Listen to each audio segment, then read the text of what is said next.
Petrol petrol petrol petrol petrol petrol. ఇదేం డబ్బు ఇలా ఆగిపోయింది? పెట్రోల్ ఏమన్నా లేదా? చూద్దాముండు. ఛా, పెట్రోల్ లేదే. ఇప్పుడు ఎలా? Petrol petrol petrol petrol. అక్కడ ఎవరో పెట్రోల్ అమ్ముతున్నట్టున్నారే, చూద్దాం. అన్న, హాఫ్ లీటర్ పెట్రోల్ ఇవ్వండి అన్న. బాబు హాఫ్ లీటర్ 500 బాబు. అదేంటన్నా అలా అంటారు? పెట్రోల్ బంక్ లోనే హాఫ్ లీటర్ 50 అన్న, మీరేంటన్నా 500 చెప్తున్నారు? చూసుకొని చెప్పండి అన్న. అదంతా కాదు బాబు, 20 కిలోమీటర్ల దాకా పెట్రోల్ బంకే లేదు.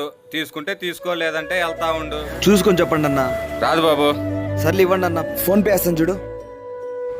ఛా, 500 బొక్క. పొద్దున్న ఎవరి ముఖం చూస్తేనేమో. ఏరా మామ బాగా చేయలేనట్టుండే. ఏదోలే మామ, ఒక బక్రా తగిలిండు. ఇదేంటి బైక్ అయిపోయింది? ఇప్పుడే కదా పెట్రోల్ వేయించుకున్నాను. సర్లే మామ, దాహం ఉంది, ఆ రసనెట్ ఇవ్వు. దొంగ నా కొడకల్లారా. ఒరే మామ, వాడు వస్తున్నాడు. ఒరేయ్, రారా రేయ్, రారా. నాకేంట్రా? దొరికే పెడితే వంగ పెడతారా?